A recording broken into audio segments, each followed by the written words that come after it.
Hi guys, this is Pragya Vedant here, Mumbai से हूँ। I want to share my journey something. मेरे बारे में कुछ मैं आपको बताना चाहती हूँ। मेरा नाम प्रज्ञा वेदांत है और मैं मुंबई मुलुंड से हूँ। और मैं आपके साथ ये शेयर करना चाहती हूँ, एक नॉर्मल वुमन से लेके एक बिजनेस वुमन, जो एक नॉर्मल वुमन थी आज एक एंटरप्रेन्योर बन गई है। तो मेरी जर्नी में आपके साथ कुछ शेयर करना चाहती हूँ फ्रेंड्स। मेरा जन्म 1966 में हुआ था, एक छोटे से गांव में। और मेरा बचपन भी एक छोटे से गांव में गुजरा है और एक मध्यम फैमिली में मेरा जन्म हुआ था।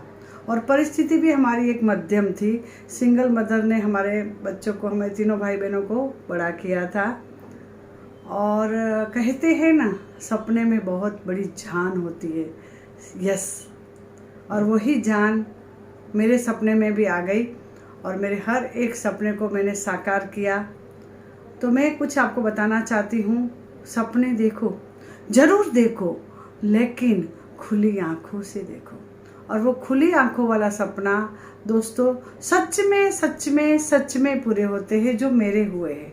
सो मैं आपको मेरे लाइफ का एक्सपीरियंस बताना चाहती हूँ कि मेरी शादी 84 में हुई थी और मैं मुंबई में शादी करके आई थी। जब गांव की लड़की की शादी मुंबई में होती है तो वो बहुत बड़ा सपना लेके आती है। यस, और वो भी मेरा भी वही हाल था। और मैंने भी एक बहुत बड़ा सपना देखा था कि मुंबई में शादी हुई है तो मुंबई में तो सब पैसे वाले ही होते हैं, ऐसा हमारे एक मन में एक माइंड सेट था। सो मैं भी शादी करके मुंबई आई और यहाँ पे देखा, एक छोटा सा घर था मेरे पति का और एक सासू माँ थे। और छोटा सा घर यानी 10 बाय 10 की एक रूम थी। और बदलापुर यानी कि बहुत मुंबई से भी बाहर, बोलने के लिए मुंबई था बट वो मुंबई से बाहर था। और मैं वहाँ पे जाके मैंने देखा तो वापस ऐसा मन में एक ख्याल आया कि अगेन मेरी लाइफ यहाँ पे एक स्ट्रगल की लाइफ है और मुझे कुछ करना पड़ेगा। लेकिन मैंने सपना देखना नहीं छोड़ा, क्योंकि जो मैंने बचपन से एक सपना देखा था कि मैं भी एक दिन बड़ी इंसान बनूंगी, मुझे भी बड़ा बनना है। और मैं सपनों में अपने जान डालती गई। और जैसे मैंने सपना देखना चालू किया था और मुंबई में आके भी मैंने छोड़ा नहीं, तो अपने आप मेरे सामने कुछ ना कुछ एक अपॉर्चुनिटी आती गई। सो दोस्तों, जैसे मैं शादी करके यहाँ पे आई तो कुछ inbuilt talent each and every इंसान के अंदर होती है, वो ऊपर वाला देता है। और जैसे मेरे अंदर कुछ आर्ट छुपी हुई थी। कहते हैं ना, आर्ट सीखी नहीं जाती है, आर्ट का जन्म होता है। और शायद वो मेरा हो चुका था। और मैं यहाँ पे आने के बाद मेरे आदरणीय से सासू माँ ने मेरे अंदर की वो आर्ट देखी और उन्होंने उसको एनहांस किया और बोला कुछ तू कर। तो मैंने छोटे छोटे मेहंदी के क्लास स्टार्ट किए, जो 10 रुपये 15 रुपये में मैंने वो क्लास स्टार्ट किया। और इनबिल्ट टैलेंट, जो मैं 11 साल की एज में 12 साल की एज में मुझे आईब्रोज बनाना आता था। सो मैंने वहाँ से शुरुआत किया तो मुझे अर्निंग आती गई। और जो अर्निंग आती थी उसी पैसों से मैंने कुछ आगे सीखने का प्लान बनाया। मेरी सासू माँ के आशीर्वाद से, मेरी मम्मी के आशीर्वाद से, मेरी माँ का, और उन्होंने मुझे एक आशीर्वाद दिया कि तू जो भी सीख रही है वो पैसा और भी डाल और आगे बढ़। सो दोस्तों, जब मैं आईब्रोज बनाती थी तो हमारे घर में सब्जी आती थी। आप समझ सकते हो को कैसी परिस्थिति रहेगी। फिर भी थोड़े थोड़े आगे जैसे जैसे मेरी प्रगति होती गई, एक गोदरेज के कबाट जो रहता है उसी के अंदर से, कपबोर्ड के अंदर से मेरा पार्लर छोटा सा स्टार्ट हुआ। और फिर जैसे जैसे ये कारवां कभी ख़त्म नहीं हुआ आज तक, टिल टुडे। सो फ्रेंड्स, मैं आपको ये मेरी कहानी क्यों शेयर करना चाहती हूँ कि शायद जो सिंगल मदर है या फिर कोई किसी के ऊपर मुसीबत आई है तो ये वो भी सपना देखना स्टार्ट कर सकती है और हकीकत में बदल सकती है। इसलिए मेरी ये कहानी ज़रूर आपको कुछ आपके जीवन में बदलाव लाए, इसलिए मेरी ये कहानी मैं आपके साथ शेयर कर रही हूँ। और फिर वो कारवां कभी पूरा बंद नहीं हुआ, ख़त्म नहीं हुआ, नॉन स्टॉप। और मैं सीखती गई, सिखाती गई, सीखती गई, सिखाती गई, सीखती गई, सिखाती गई और आगे बढ़ती गई, आगे बढ़ती गई, आगे बढ़ती गई।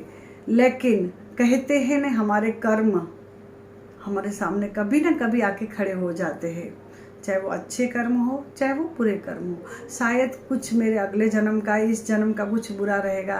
तो 2005 में जब मुंबई महापुर के अंदर डूब रही थी, तब मेरी भी नैया डूबने जा रही थी और वो शायद डूब ही गई समझ लो। और वो मेरा बहुत ही, जो मैंने 1984 से लेके 2005 तक मैंने एक लेवल, एक मुकाम पाया था और मैं कुछ एक लेवल पे आई थी और मुझे ऐसा अपने आप को लग रहा था कि अभी कुछ आगे मैं बढ़ पाऊंगी। तो शायद कुदरत को ये मंजूर नहीं होगा और 2005 में 30 अगस्त को मुझे एक पैरालिटिक का अटैक आया और सब शांत हो गया, पूरी तरह से कोलैप्स हो गई और मेरी फैमिली भी शौक में आ गई, मैं भी एकदम शौक में आ गई। सोचा अभी क्या होगा। लेकिन दोस्तों, जब ऊपर वाला आपका एक रास्ता बंद करता है तब आपके लिए पहले हजारों रास्ते खोल देता है, लेकिन हमें उसको पहचानना चाहिए और हमारे अंदर उसको लाना चाहिए। और सब मेरे साथ ही वही हुआ, क्योंकि मैं एक कलाकार थी, मैं एक आर्टिस्ट थी, मैं बहुत सारी कंपनियों के लिए काम करती थी और उन्होंने मेरे ऊपर विश्वास रखा था। और मेरे अंदर डॉक्टर का कहना था कि इनको पैरालिटिक हुआ है, ये शायद अभी अपने पैरों पे नहीं खड़े हो पाएंगे, नहीं चल पाएंगे। बट मेरी अंदर की आत्मा कभी ये मानने के लिए, मेरा माइंड कभी तैयार नहीं था। मैं पागल की तरह मैं लोगों को और मेरे हस्बैंड को कहती थी मेरा सेमिनार है, मैं अगस्त के 30 तारीख को मैं हॉस्पिटल में हूँ और लोगों को मैं कह रही हूँ मेरा जनवरी में सेमिनार है। जी हाँ दोस्तों, मैं लोगों को कहती थी मुझे नहीं पता, मैं तो सेमिनार में जाने वाली हूँ, मेरा सेमिनार है। तो थोड़ा सा कुछ लोग हंसते थे, पता नहीं, लेकिन मेरा लॉ ऑफ अट्रैक्शन मानो या कुछ भी, मेरी जिद्द मानो या मेरी अंदर की एक ताकत मानो या मेरा अंदर का एक विल पावर मानो, लेकिन वो हमेशा मुझे कहता था यस तू जाएगी सेमिनार में, यस तू जाएगी सेमिनार में।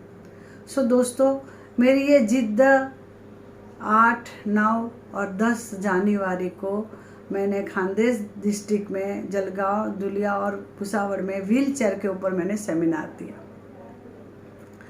दोस्तों बस फिर क्या था, मुझे एक कॉन्फिडेंस लेवल बढ़ गया कि लोग मेरी ज़बान और मेरी जो टीम तैयार की हुई थी, जो मैंने इतने सालों से मेरे हाथ जो तैयार किए हुए थे, मैंने उनको मेरी ताकत बना दी। मेरा एक हाथ क्या चला गया, मैंने कहीं हजारों हाथ मेरे लिए मैंने तैयार किया और उनको मैंने यूटिलाइज करके उनको भी एक प्लेटफॉर्म दिया।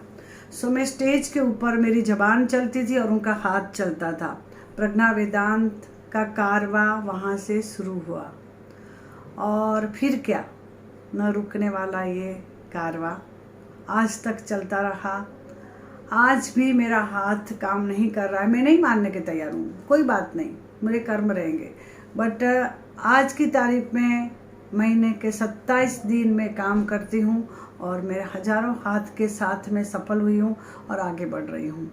एक मध्यम वर्ग की लड़की जो एक 10वीं तक का क्लास की पढ़ाई की थी, जब शादी करके आई थी तब उनको हिंदी भी बोलने को नहीं आता था।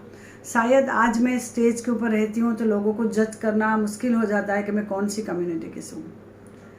जी हाँ दोस्तों, क्योंकि मुझे हिंदी भी ठीक से बोलना नहीं आता था, मैं रिपीट में कर रही हूँ। उसके बाद आज मैंने बहुत सारी ऑर्गेनाइजेशन के साथ में काम किया, बहुत सारी कॉरपोरेट ट्रेनिंग की, यहाँ तक करस्पॉन्डेंट कोर्स करके मैंने 12वीं 10वीं ख़त्म किया और उसके बाद में मैंने नेचुरोपैथी का डिप्लोमा डिग्री लिया। उसके बाद में मैंने DR का भी मैंने किया, अल्टरनेटिव मेडिसिन के कोर्स से मैंने मेरे आगे डॉक्टर लगाना स्टार्ट किया और मैंने बेस्ट टीचिंग के 3 अवार्ड हमारी इंडस्ट्री में से लिया। और उसके बाद में जब आर्टिस्ट के अंदर एक टीचर का प्रवेश होता है तो कला और गुरु का संगम होता है और उसी कला और गुरु के संगम ने मुझे कला गुरु बना दिया। जो मेरे नाम के आगे कला गुरु लग रहा है वो उसी की बदौलत है और मेरे अंदर की जो एक टीचर थी वो जाग उठी थी और एक आर्टिस्ट में बदल गया एक कला गुरु। दोस्तों, नॉर्मल वाइफ से, हाउस वाइफ से, एक नॉर्मल वाइफ से एक मैं एंटरप्रेन्योर और एक बिजनेस वूमन बनी हूँ और कला गुरु की ये जर्नी मैंने तय की है। और आज मैं बहुत ही प्राउड फील कर रही हूँ। मुझे ये सपोर्ट देने के लिए मेरी पूरी फैमिली मेरे साथ है। मेरी बेटी है, जब मुझे ये पैरालिटिक अटैक आया था तब मेरी बेटी बहुत छोटी थी। तब मेरी माँ को मैंने मेरे पास बुला के उनको बड़ा किया। उनकी आज शादी हो गई है, अभी मैं नानी भी बन गई हूँ। और मेरे साथ मेरे बेटे समान, मेरा हनुमान कहो या मेरा बेटा कहो या मेरा पार्टनर कहो या मेरा वेल विशर कहो, जो पप्पू सर है, उन्होंने मुझे बहुत साथ दिया। आज वो पूरा मेरा बिजनेस वो हैंडल कर रहे हैं और मेरे साथ मैं कभी भूलूंगी नहीं। और वो है मेरी बेस्टी नीता। जी हाँ, नीता कलोरे जो CEO है मेरे यहाँ के एकेडमी के, और यहाँ का पूरा मेरा हमेशा के लिए मेरा वो साथ देते हैं, चाहे वो नेशनल हो चाहे इंटरनेशनल लेवल का वो काम क्यों ना हो, और मेरे साथ रहती है नीता कलोरे। सो मैं ये मेरी जर्नी में आपके साथ शेयर इसलिए कर रही हूँ कि ज़िंदगी एक नाटक है, कभी ना अटकने वाला। हम सब एक रोल प्ले कर रहे हैं, किसी को किसी का रोल मिला है, किसी को किसी का रोल मिला है, और हमें वो रोल को सिर्फ प्ले करना है और आगे बढ़ना है। चाहे वो आप रोते रोते प्ले करो, चाहे वो हंसते हंसते प्ले करो, बस हमें ड्रामा है निभाना है और ड्रामा को प्ले करना है। सो दोस्तों, मैं आपको चाहती हूँ everything is possible, nothing impossible. Impossible खुद आपको कहता है आई एम पॉसिबल। सो दोस्तों, लहरों के साथ तो कोई भी खेल सकता है, लहरों के साथ तो कोई भी तैर सकता है। असली इंसान वो होता है जो लहरों को चीर के तैरे। तो आपको वो असली इंसान बनना है, कभी भी हमें मायूस नहीं होना है। कुदरत ने हम सबको एक समान शक्ति दी है, जो मेरे अंदर शक्ति है वो आपके अंदर भी वही शक्ति है। सो बस हमें उनको पहचानना है और हमें आगे बढ़ना है। सो दोस्तों, आज मैं एक सक्सेस बिजनेस वूमन हूँ। मेरे बहुत अलग अलग टाइप के बिजनेस है। मैं एजुकेशन एकेडमी चला रही हूँ, one stop solution of beauty training institute. यहाँ पे हमारा रिगार्डिंग ब्यूटी के सारे कोर्सेस हम कंडक्ट करते हैं। कला गुरु डॉक्टर प्रज्ञा वेदांत की ये एकेडमी मुंबई स्थित है, मुलुंड वेस्ट के अंदर, जहाँ पे हम लोग हमारे यहाँ पे सारे बच्चे आते हैं जो हर एक कोर्स में अपनी महारत हासिल करते हैं और अपने पैरों पे खड़े होते हैं। मेरा यहाँ पे स्लोगन ही मैंने रखा है, learn here fly abroad, learn today leading tomorrow. आज अगर आप सीखोगे तो कल आप आपके आप में लीडर बनते हो। लीडर वही होता है जो डर के बिना आगे बढ़ता है और अपने ताकत से अपने पैरों पे खड़ा हो जाता है। So today I am leader, और मैं खुद के ऊपर बहुत प्राउड फील करती हूँ। I love my self. सो दोस्तों, खुद से प्यार करो, बहुत ही प्यार करो, इतना प्यार करो, इतना प्यार करो कि खुद खुदा आके पूछे आपसे कि बोल तेरी रजा क्या है।